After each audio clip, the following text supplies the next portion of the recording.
Op de zevende nacht van Navratri aanbidden wij Mata in de vorm van Kalratri.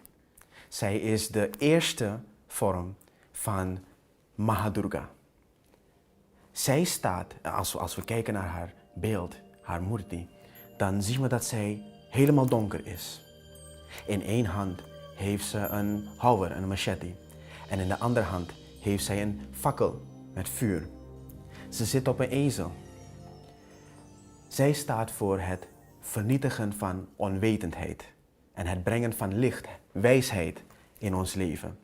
Dus wanneer wij haar op deze zevende nacht aanbidden, dan vragen we haar om wijsheid en het vernietigen van onze onwetendheid. Zij heeft controle over de elementen, de basiselementen waaruit wij zijn opgebouwd. Aarde, ether, lucht, water en vuur. Zij wijst ons dat wij meer zijn dan dit lichaam. Dat wij in feite astrale wezens zijn. Dat wij in feite gewoon niet mensen zijn met een ziel, maar zielen met een lichaam. En om tot die zelfrealisatie te komen, bidden wij tot haar.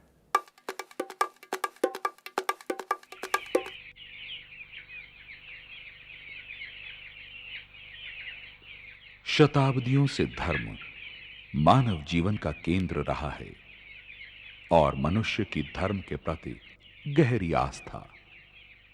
धर्म मनुष्य के आध्यात्मिक जीवन के साथ उसके सामाजिक तथा व्यक्तिगत कार्यकलापों को भी अपनी परिधि में लेने की क्षमता रखता है।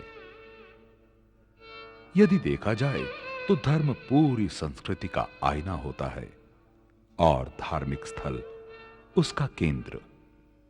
भगवान के प्रति अपनी आस्था व्यक्त करने के लिए व्यक्ति ने धार्मिक स्थलों का निर्माण किया, जो आज भी समय के दस्तावेज का रूप लिए विराजमान हैं।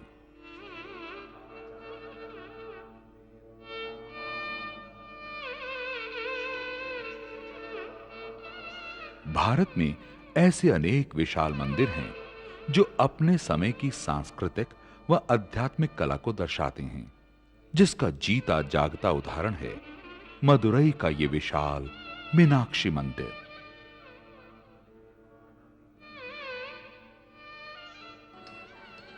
यूं तो दक्षिणी भारत के राज्य तमिलनाडु का ये शहर मदुरई प्राचीन काल से ही धार्मिक व सांस्कृतिक कार्यकलापों का केंद्र रहा है, परंतु इस भव्य मंदिर के कारण इसकी महत्ता और बढ़ जाती है।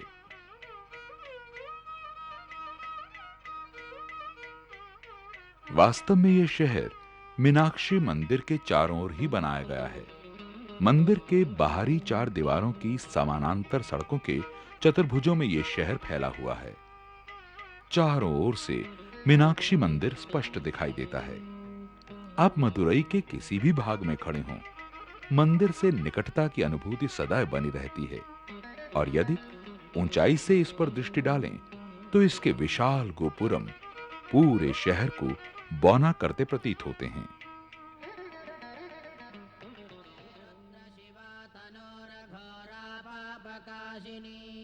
प्रत्येक दिन सूर्य उदय से लेकर सूर्य अस्त तक हजारों श्रद्धालु देवी मीनाक्षी तथा भगवान सुंदरेश्वरम दर्शन हेतु यहां आते हैं।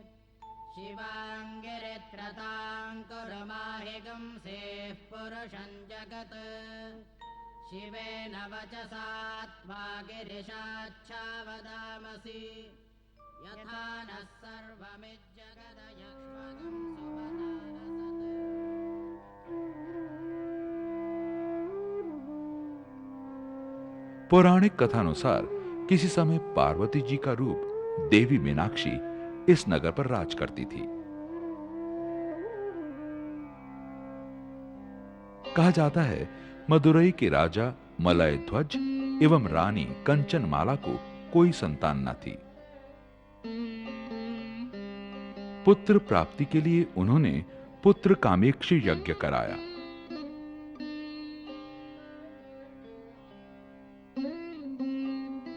रानी कंचनमाला पार्वती की अनन्य भक्तनी थी।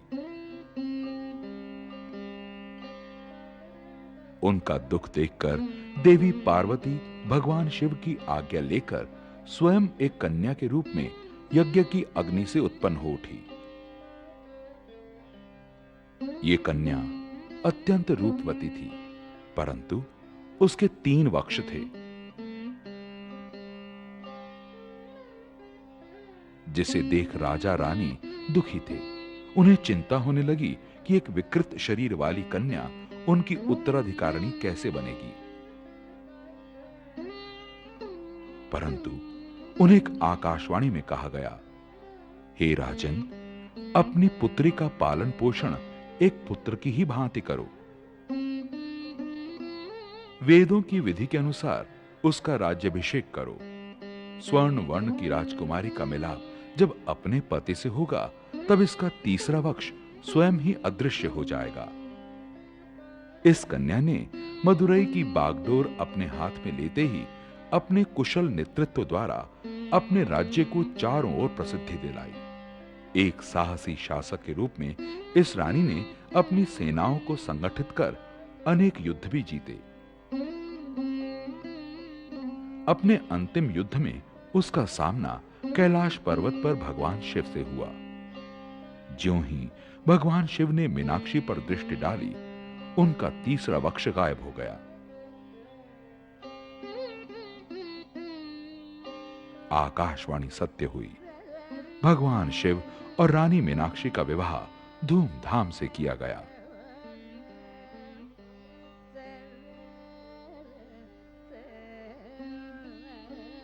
यह दिव्य विवाह प्रकृति के संतुलन को परिपूर्ण करता है। ये जहां शिव एवं शक्ति का मिलन है, वहीं ईश्वर से मानवता के मिलन को भी दर्शाता है। दोनों ने साथ साथ मदुरई पर शासन किया। जब उनके उत्तराधिकारी के रूप में उनके पुत्र ने राज्य की बागडोर संभाली, तब दोनों भगवान सुंदरेश्वरम एवं देवी मीनाक्षी के रूप में इस मंदिर में वास करने लगे।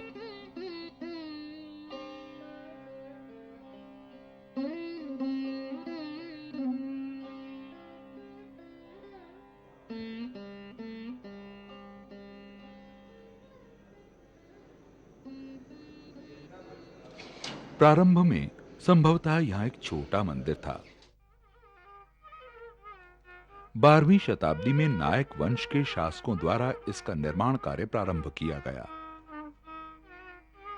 समय समय पर इसमें कई भवन जोड़े जाते रहे। विभिन्न शासकों, राजवंशों एवं गणमान्य व्यक्तियों के सहयोग से इसका निर्माण कार्य चलता रहा और धीरे धीरे इसने 65,000 वर्ग मीटर में फैले विशाल मंदिर का रूप धारण कर लिया।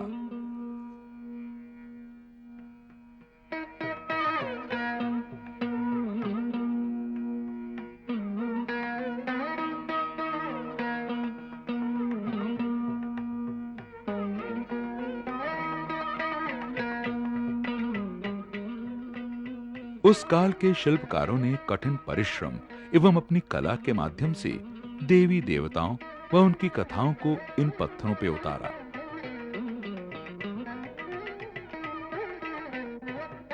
कहा जाता है कि इस मंदिर में 330 लाख शिल्प हैं।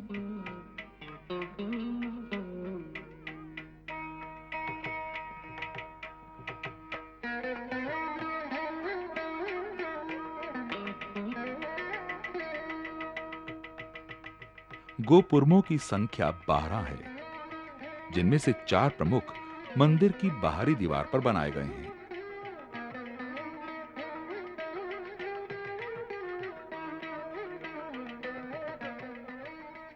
ये विशाल गगनचुंबी द्वार मानो इस मंदिर की महानता का उद्घोष करते इसके चारों ओर खड़े हैं।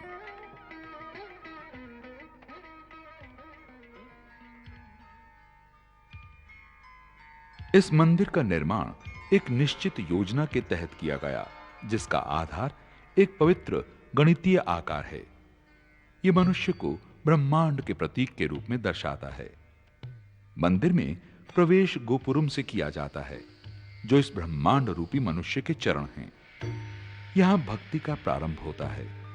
इसी कारण यहां विनायक को स्थापित किया गया है।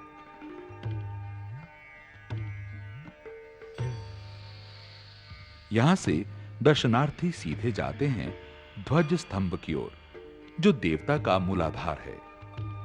ध्वज स्तंभ के दर्शन से भक्तों की आध्यात्मिक ऊर्जा जागृत होती है। इसके पश्चात दर्शनार्थी बलिपीठ तक पहुंचते हैं, जो इसके नाभि पर स्थित है। फिर मंदिर के अंतराल में प्रवेश किया जाता है, जो हृदय के स्थान पर बनाया गया है। तत्पश्चात प्रमुख पूजा स्थल यानी गर्भगृह के दर्शन किए जाते हैं। ये गर्भगृह मस्तक के स्थान पर बना है। यही भगवान का आसन है।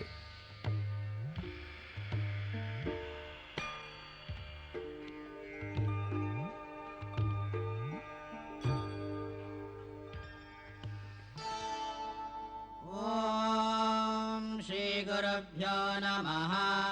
हरिः ॐ। दर्शनों के पश्चात गर्भगृह की परिक्रमा की जाती है। पूर्णमिदं पूर्णात् पूर्णमुदच्यते पूर्णस्य पूर्णमादाय पूर्णमेवावशिष्यते। ॐ शान्ति शान्ति शान्तिः। परिक्रमा के मार्ग पर विभिन्न देवी देवताओं की प्रतिमाएं स्थापित की गई हैं। इन प्रतिमाओं को सावधानी पूर्वक एक क्रम में लगाया गया है।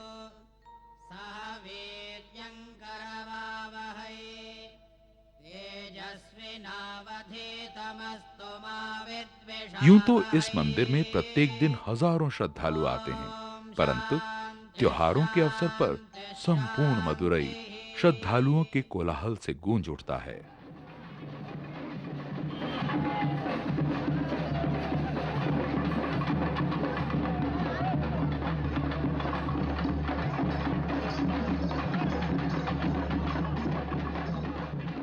बाजारों में उमड़ता त्योहार का उत्साह कई रूपों में अभिव्यक्त होता है।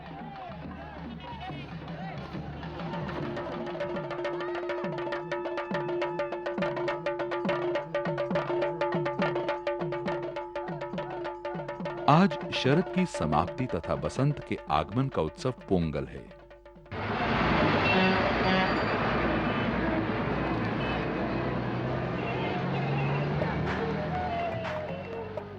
पोंगल दक्षिण भारत का प्रमुख त्योहार है। प्रमुख त्योहार होने के कारण छुट्टियां भी हैं।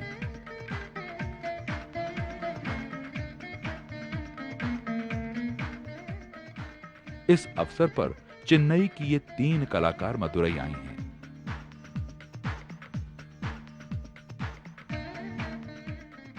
रिचा, मीनू और वंदना पेशे से चित्रकार हैं।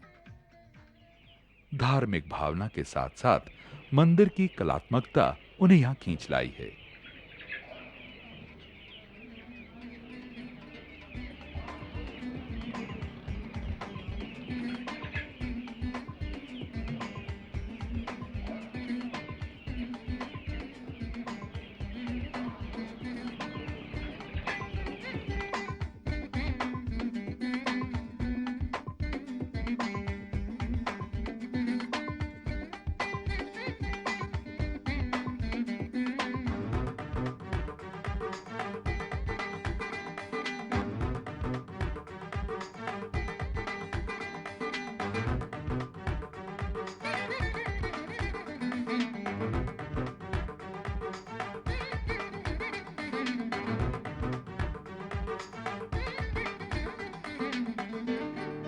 हम लोग कुछ फ्रेंड्स हैं यहाँ पे एज एन आर्टिस्ट काम करते हैं और हम लोग साउथ में ही काम कर रहे हैं।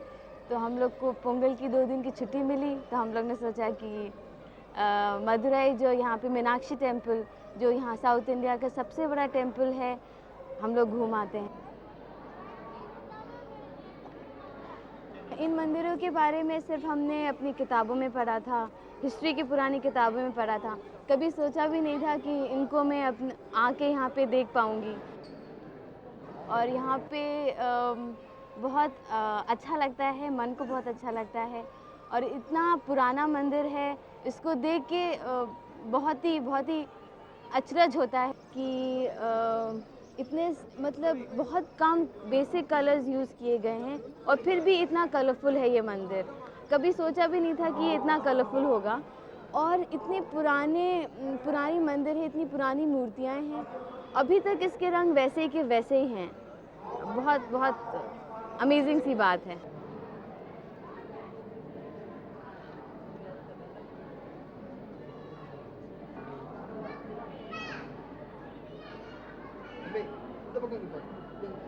हम जब यहाँ रात भर का सफ़र करके आए तो काफ़ी थके हुए थे, पर यहाँ आने के बाद सारा माहौल इतना शांत था कि हमें लगा कि कितना कुछ है यहाँ बनाने के लिए, कितना कुछ है यहाँ देखने के लिए। जिधर से भी बैठते हैं उधर से भी बहुत अच्छी मूर्तियाँ और बहुत अच्छे कॉम्पोजिशंस नज़र आते हैं। ऐसा लगता है जैसे हाथ अपने आप ही चला जा रहा है और स्केचेस बनते चले जा रहे हैं। एफर्ट नहीं लगता है, अपने आप ही जैसे कला पेपर पे उतरती चली जा रही है।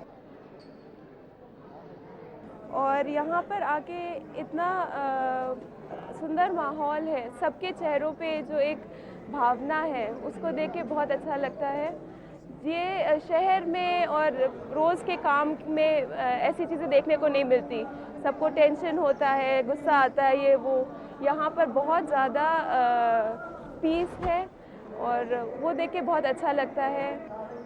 यहाँ आकर जब मैं अपने मीनाक्षी देवी के दर्शन किए, मुझे अत्यंत सुख प्राप्त हुआ।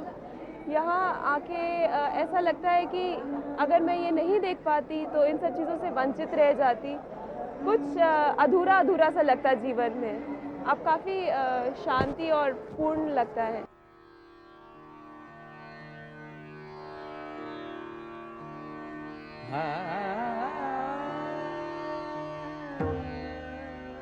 इन गलियारों के खुलेपन में फैली ये सदियों पुरानी कला राशि आज के कलाकार में भी उस बीते समय का मोह जगा देती है। छत पर बने देवी देवताओं की ये चित्र प्राचीन कला के बेजोड़ नमूने हैं। इन्हें देखकर कला की इस परंपरा से संबंध की अनुभूति स्वयं ही गहराने लगती है।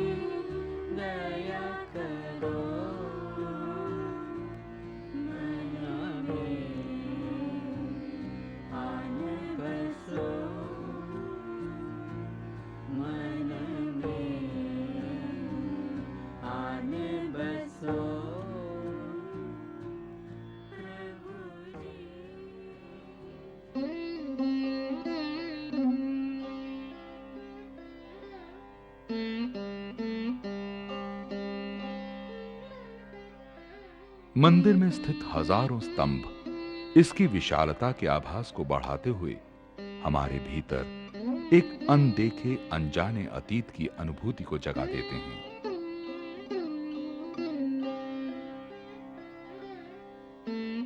वो अतीत जिसके साक्षी ये कभी रहे होंगे और जिसकी स्मृति इन्हें आज भी स्पंदित किए हुए है।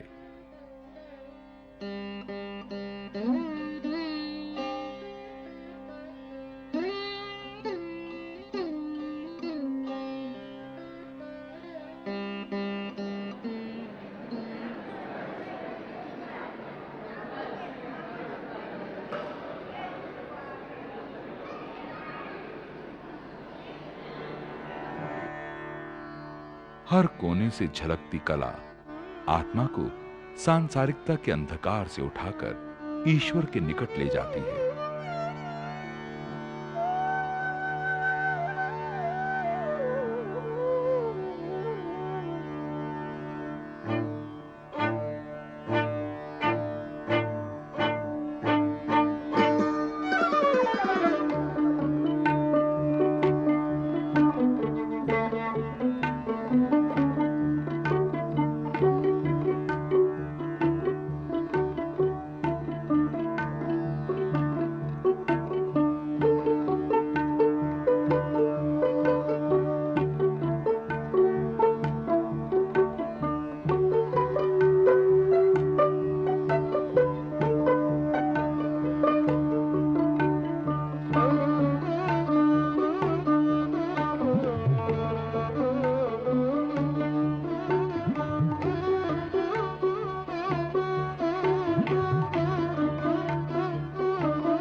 वास्तव में इन गलियारों के बीच से दिखता ये दक्षिणी गोपुरम मीनाक्षी मंदिर का प्रचलित दृश्य है।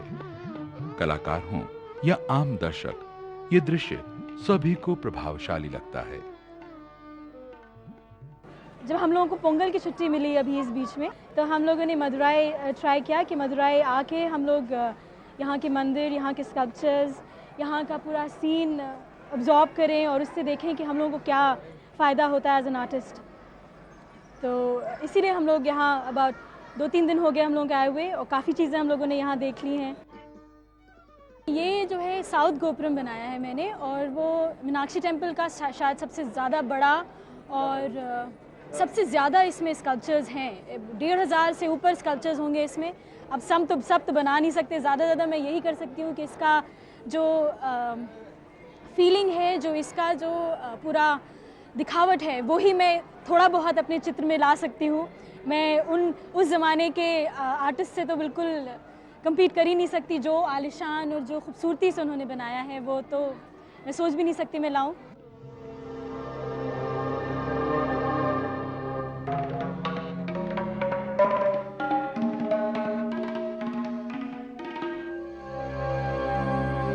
एक 170 फीट ऊंचे इस विशाल गोपुरम को 1511 प्रतिमाओं से सुसज्जित किया गया है।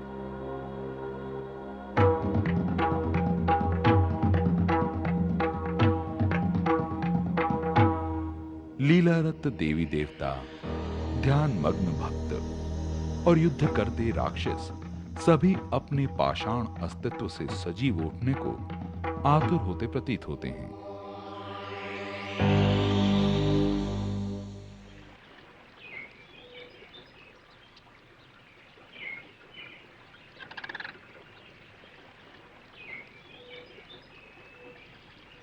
कलाकार ने स्वर्ण कमल झील का एक विहंगम दृश्य बनाया है।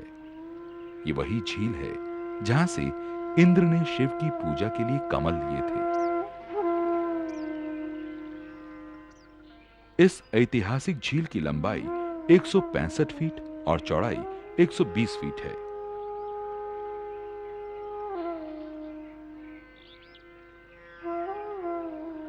माना जाता है कि इसमें स्नान करने से व्यक्ति के पाप धुल जाते हैं। भक्तगण इसी विश्वास के साथ इस पवित्र जल से चरण धोते हैं।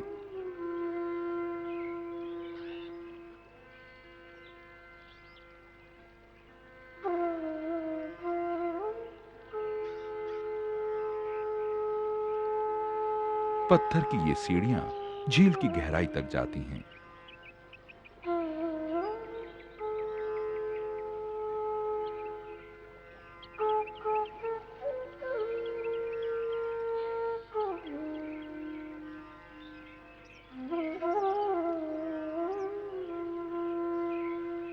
लोग इन सीढ़ियों पर बैठकर यहाँ के वातावरण को आत्मसात करते हैं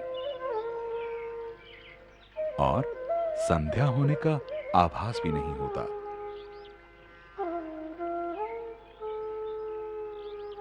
पूरा वातावरण भक्ति एवं संगीत के सुरों से गूंज उठता है।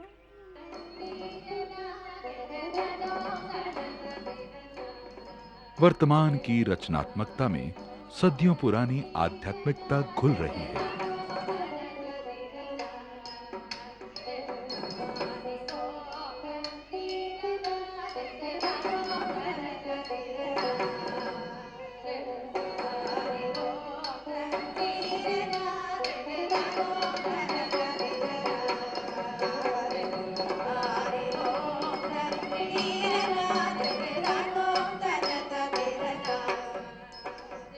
ये परंपराएं समय की सीमाओं को पार कर भक्ति का तारतम्य बनाए हुए हैं। नर्तक पौराणिक कथाओं का शास्त्रीय नृत्य के माध्यम से मंचन कर रहे हैं।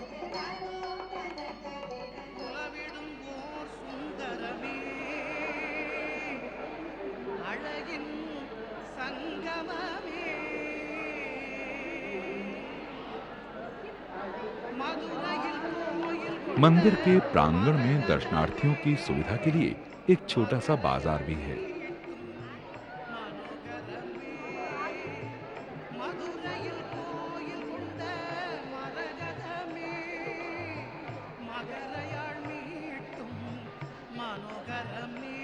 खरीदारी की इच्छा से आए लोगों के लिए यह बहुत सी आकर्षण की वस्तुएं उपलब्ध हैं।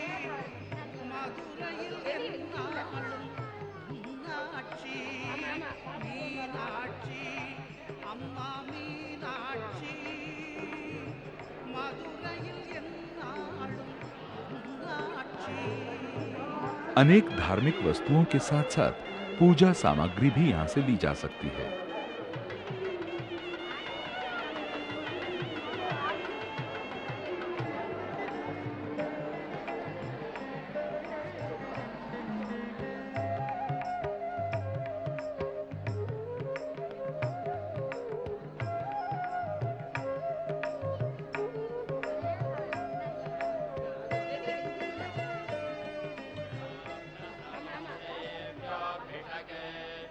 अहेगश्च सर्वाञ्जम्भयन् सर्वाश्चयातु धान्यः। मंदिर प्रांगण से उठती धीमी धीमी सुगंध तथा मंत्रोच्चारण की ध्वनि संपूर्ण वातावरण को अत्यंत मनमोहक बना देती है।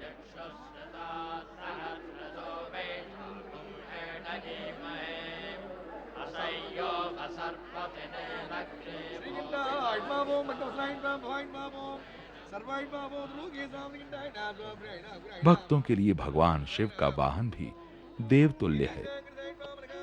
भगवान की ही भांति नंदी की पूजा भी अत्यंत श्रद्धा भाव से की जाती है।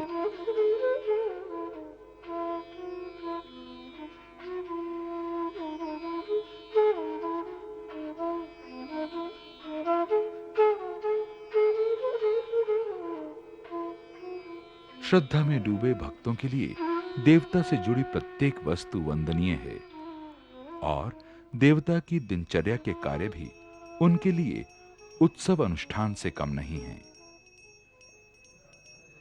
माना जाता है कि महादेव संध्या की बेला में विश्राम के लिए देवी मीनाक्षी के कक्ष में चले जाते हैं।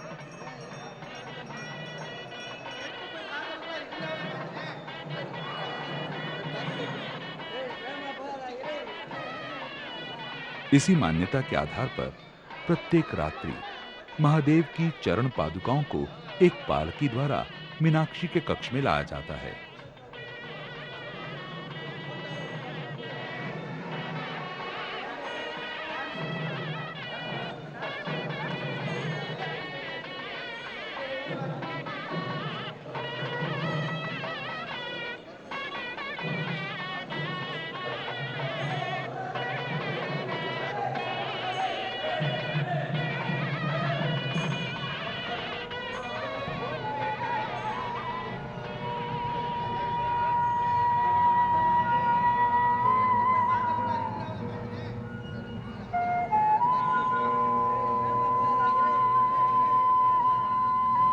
अस्तमान सूर्य की मध्यम प्रभा में समय के बंधन भी धुंधलाने लगते हैं।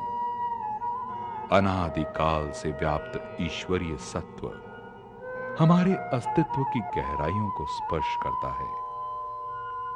एक प्रार्थना मन में आकार ले रही है।